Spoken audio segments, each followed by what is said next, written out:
Big boss Marathi 5 मध्ये आज आहे भाऊचा धक्का आणि भाऊच्या धक्क्यावर रितेश सर कोणाला बरसले आणि कोणाला दिली शाबासकी ह्या व्हिडिओमध्ये बघायचं मित्रांनो. आणि सूर्यकर या व्हिडिओला पहिला सदस्य आहे तो ह्या आठवड्यात खूप इरिटेट केले त्या सदस्याने आणि त्या सदस्याला स्क्रीनवर बघण्याची पण इच्छा नव्हती. हा सदस्य आहे वैभव चव्हाण आणि वैभव चव्हाणचं घरात काही कंटेंट नाही असं दिसत आहे, कारण तो फक्त इरेनासोबत इकडे कोपऱ्यात त्या कोपऱ्यात बसलेला असतो आणि तो अँगल क्रिएट करण्याचा प्रयत्न करत असतो, परंतु कोणताही अँगल क्रिएट होत नाही आणि तो लोकांना आवडत पण नाही आहे. त्यामुळे वैभव चव्हाणने या आठवड्यात खूप इरिटेट केलेला आहे. बघा रितेश सर त्याला काय बोलले. रितेश सर तर वैभव चव्हाणला पहिला बोलले की वैभव तू ते दादागिरी करायला आलायस का फक्त, असं त्याला एक प्रश्न विचारला. त्यानंतर वैभवने त्या नाही म्हणत रितेश सरांना सांगितलं, पण रितेश सर म्हणत आहे की बाहेर तसंच दिसते तू फक्त त्या सूरजवर दादागिरी करत असेल, त्याच्या ओढून अंगावर जात आहेस, हे चुकीचं दिसत आहे आणि तू काय दादा आहेस का इथला, हे आहेस का, तुम्हाला गेम खेळायला इथं पाठवले, तुम्हाला दादागिरी करायला इथं पाठवलं नाही असं रितेश भाऊने त्याला चांगला टोला दिला आहे. आणि त्यानंतर त्या गेमवर आले कॅप्टन्सीच्या गेमवर, कारण तू पूर्ण अनफेअर खेळास असं वैभव चव्हाणला रितेश भाऊने सांगितलंय. कारण सूरज चव्हाण पण त्या ग्रुपमध्ये होता, अरबाच्या ग्रुपमध्ये होता, पण तो लॉयल आणि प्रामाणिकपणे त्याचे 100% दिले त्याने ग्रुपमध्ये सूरज चव्हाणने. परंतु तू लॉयल खेळला नाहीस, तुझ्या ग्रुपकडून तू त्यातून बॉल काढून घेतलेस, ते पिशवा गायब केलास, हे चुकीचं करतात आणि तू मान्य केलायस.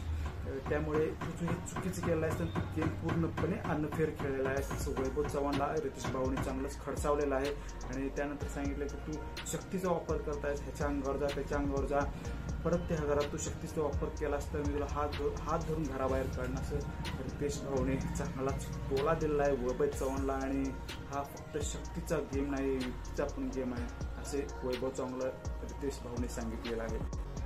त्यानंतर आलेले निक्की तांबोळीवर रितेश भाऊ आणि निक्की तांबोळीने या आठवड्यात खूपच रडा केला, धक्काबुक्की केली, ते कपडे फेकले इकडे तिकडे त्यांचे सगळ्यांचे आणि त्यात काय मुद्दा नव्हता, काय इश्यू नव्हता. त्याला पॅडी भाऊने त्याची ड्युटी होती आणि चांगलं सांगितले होते की तुझे हे सामान इथून काढून टाक, मला ते क्लीन करायचं आहे, पण तो निक्कीने ते ऐकलं नाही आणि सगळ्यांचे कपडे इकडे तिकडे फेकून दिले. अंकिताला पण धक्काबुक्की केली, त्यामुळे त्याच्यावर पण चांगलेच बरसले आणि तिला पण चांगला धक्का दिला रितेश भाऊने त्यांच्या अंदाजमध्ये.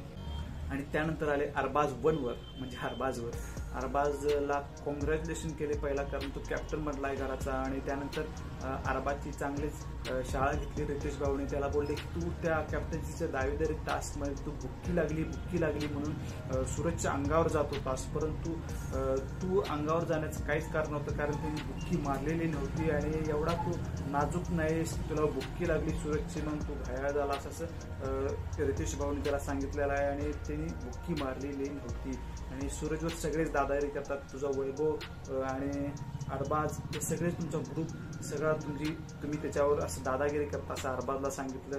आणि अरबाज पण चांगलीच शाळा घेतली ह्या भाऊच्या धक्क्यावर. आणि त्यानंतर आले पॅडी भाऊवर. पॅडी भाऊचं पण चांगलंच कौतुक केलं आहे आणि पॅडी भाऊ या आठवड्यात चांगले दिसलेले आहेत आणि चांगले खेळलेले नडताना भेटताना दिसलेले टास्कमध्ये आणि त्यांचं पण कौतुक केलं आहे.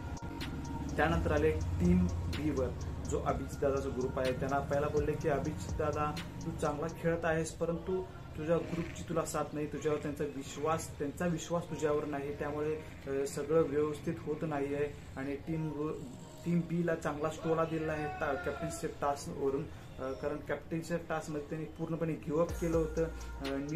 तो नीट खेळला नाही आणि त्यांच्यात काय ताळमेळ नव्हता, एकमेकांशी काय असं विश्वास नसल्यासारखं खेळत होते. हा इकडे तो तिकडे असं एकजुटीन खेळ असतं, नक्की तो टास्क जिंकला असता. आणि त्यात एक फितूर होता, त्यामुळे आणि जरा ते त्यांना इझी झालं. वैभव चव्हाणने फितुरी केली, त्यामुळे ते असे हा टास्क त्यांच्या बाजूने केला असं रितेश भाऊने टीम बी ला सांगितले. आणि तुम्ही त्यातून काय बोध घेता, काय घ्यायचं आहे तुम्ही ठरवा असे रितेश भाऊने टीम बी ला सांगितलं आहे. त्यानंतर सगळ्यांनाच ओढ लागले. सूरज चव्हाणला काय बोलले रितेश भाऊ, आणि रितेश भाऊ सूरजचं चांगलंच भरभरून कौतुक केलेलं आहे. काय केलेलं आहे कौतुक बघूया. सूरज चव्हाणला तर पहिले बोलले तू हॅट्स ऑफ मित्रा, तू जे लॉयल आणि प्रामाणिकपणे खेळलास, अरबाजच्या ग्रुपकडून पण ते तुझ्याकडून 100% दिलास, त्याच्याबद्दल चांगलंच कौतुक केलेलं आहे रितेश भाऊने सूरज चव्हाणचं. त्यानंतर दावेदारी, कॅप्टन्सी दावेदारीसाठी पण तो नडला भिडला, 4-5 जणांना त्यानं लोळवलं, त्याबद्दल चांगलंच कौतुक केलं आहे रितेश भाऊने सूरज चव्हाणचं. आणि सूरज चव्हाण एकंदरीत चांगला दिसत आहे, व्यवस्थित खेळत आहे. अजून जरा गेमची समज आली तू 1 नंबर खेळशील असं रितेश भाऊने त्याला सल्ला दिला आहे आणि तू चांगला खेळत आहेस, चांगला दिसत आहेस असं रितेश भाऊने सूरज चव्हाणला सांगितलेलं आहे मित्रांनो. आणि त्यानंतर जान्हवीची चांगली शाळा घेतली रितेश भाऊने. जान्हवीला बोलले आहे की तू 2-3 आठवडे मी तुला सांगत आहे पण तुझ्यात काही बदल नाही, तू सेम खेळत आहेस, तू धमकवत आहेस, दादागिरी करत आहेस, आरडाओरडा करत आहेस, याच्याशिवाय दुसरं तू घरात काही करत नाहीस आणि तुझा गेम मला समजतच नाही. कारण तू अरबाजवळ जातेस, कोणाची दुसऱ्याची चुगली करतेस, निक्कीजवळ जातेस, दुसऱ्या कोणाची चुगली करतेस आणि वैभवजवळ जातेस आणि कोणाची दुसऱ्याची चुगली करत असतेस. पण तू कुणाकडे आहेस काहीच कळत नाही, तू इकडची तिकडे करत आहेस, तू डबल ढोलकी दिसत आहेस असं रितेश भाऊने जान्हवीला बोललेलं आहे. तू डबल ढोलकी आहेस, त्यामुळे तुझा गेम आम्हाला समजत नाही असं जान्हवीला बोललं आहे. तुझा आरडाओरडा उद्धटपणा अजून काही कमी नाही आहे, तू स्वतःत बदल कर, त्यातून काय बोध घेणार आहेस, तू घ्यायचं घे असे रितेश भाऊने जान्हवीला बोलले आहेत. त्यानंतर आले रितेश भाऊ योगिता चव्हाणवर. योगिता चव्हाणला बोलले आहेत की तू घरी जायचं असं बोलत आहे, परंतु त्या कॅप्टन्सीच्या टास्कमध्ये तू एकटी नडलीस, तू जान्हवीला आणि निक्कीला लोळवलंस अक्षरशः आणि तू घरी जायचं असं का बोलत आहेस असं करून एक मोटिव्ह केलं योगिता चव्हाणला रितेश भाऊने. आणि ती चांगलीच खेळली होती कॅप्टन्सीच्या टास्कमध्ये योगिता चव्हाण आणि निक्कीला आणि जान्हवीला त्यांनी लोळवलं होतं त्या टास्कमध्ये. त्यामुळे रितेश भाऊने तिचं पण कौतुक केलं आणि तिला समजवलं पण तू गेम चांगला खेळत आहेस, फक्त तू इन्व्हॉल्व्ह हो, मुद्देमाल स्वतःचे तू गेममध्ये इन होशील असं योगिता चव्हाणला एक सल्ला दिलेला आहे रितेश भाऊनी. त्यानंतर आले घनश्याम दरोडेवर. घनश्याम दरोडेचा पण गेम काही समजत नाही, तो निक्की अरबाज वैभव यांच्या मागे गोल गोल गोल गोल फिरत असतोय. त्यामुळे रितेश भाऊने त्याला चांगला सल्ला दिला, चांगला टोला दिला की तुझा गेम काही दिसत नाही, तू त्यांच्या जीवावर खेळत आहेस, तू स्वतःचं तुझं काहीच नाही, तू इकडे तिकडे नुसतं भांडत असतोस कोणासोबत, ह्याच्यासोबत त्याच्यासोबत. अरे तू तुझ्या ग्रुपशी लॉयल आहेस काय, तू पहिला विचारले रितेश भाऊने घनश्यामला.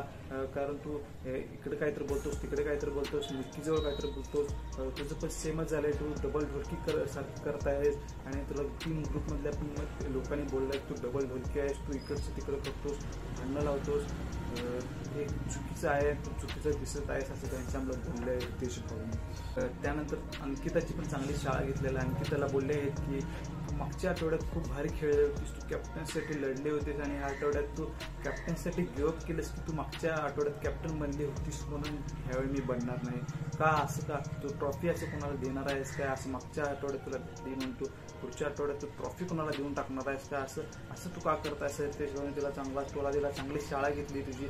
असं असेल तर सगळे मोठे होणार असतील, मोठे मनाने सगळे देणार असेल तर ट्रॉफी आता देऊन टाका कोणाला द्यायची की असा गेम नसतोय तुम्ही सगळ्यांना सहानुभूती घेऊन असं वर जायचं, तसं नसते. तू स्वतः लढायला पाहिजेस त्या टास्कमध्ये, तू स्वतःसाठी लढायला पाहिजेस आणि तू कॅप्टन्सी दावेदारी सोडायला नको पाहिजेस. तू वैभव आणि इरिनाला ती कॅप्टन्सी दावेदारीमध्ये ठेवला आणि स्वतः बाहेर गेलीस, हे चुकीचं होतं. आणि वर्षाताईंना पण तेच सांगितलं तुम्ही कॅप्टन्सी टास्कमध्ये लढायला पाहिजे होतं, हेच तुमचं चुकते टीम करून की तुम्ही एका मतावर ठाम नसता, तुम्ही इकडे तिकडे नसता आणि तुमची पिकनिक अजूनही संपलेली नाही. तुम्ही त्या गार्डन एरियामध्ये तुम्ही पिकनिकच करत असताय, त्याशिवाय तुम्ही दुसरं काही करत नाही असा पण टोला रितेश भाऊने टीम बी सकट अंकिताला पण दिलेला आहे.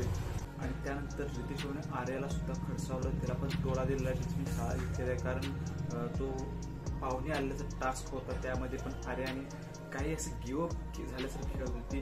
प्रत्येक गोष्ट वैभवसाठी मी लिहिणार असं विचारायला जात होती आणि तिकडे वैभव बीज सांगता सगळ्या गोष्टी लिहित होता, त्यामुळे ती त्यास गिव्हअप केल्यासारखं दिसत होती. त्यामुळे आर्याला पण चांगला सल्ला दिलेला आहे, तिची पण चांगली शाळा घेतलेली आहे आणि तू त्याच्या विरुद्ध दुसरं कुठं दिसत नाहीस, तू फक्त बिग बॉस माझा नवरा आहे ते ह्या गोष्टीमुळे शिकत आहेस, पण तुझा पहिला आठवड्यात जसा गेम दिसला तसा दिसत नाही. त्याला पण सल्ला दिलेला आहे की तू असं खेळत राहिलेस तर घराबाहेर नक्कीच लवकर जाशील आणि तू चांगलं खेळायला पाहिजेस, त्याच्यापेक्षा चांगलं अजून खेळायला पाहिजे असा सल्ला रितेश भाऊने आर्या जाधवला दिलेला आहे. त्यानंतर अभिजित दादाला पण चांगला सल्ला दिलेला आहे.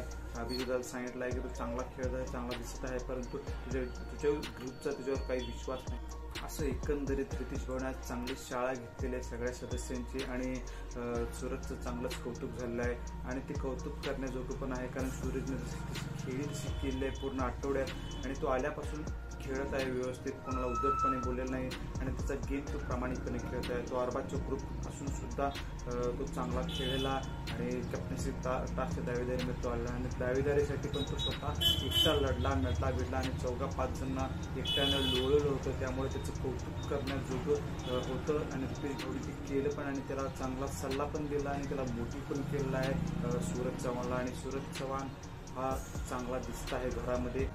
बघा मित्रांनो, 52% अजून काय होते आणि काही न्यूज असेल तर मी व्हिडिओ मार्फत सांगेन तुम्हाला. आणि व्हिडिओसाठी तुम्ही लाईक करा आणि चॅनलला नक्की सबस्क्राईब करा असे नवीन व्हिडिओसाठी.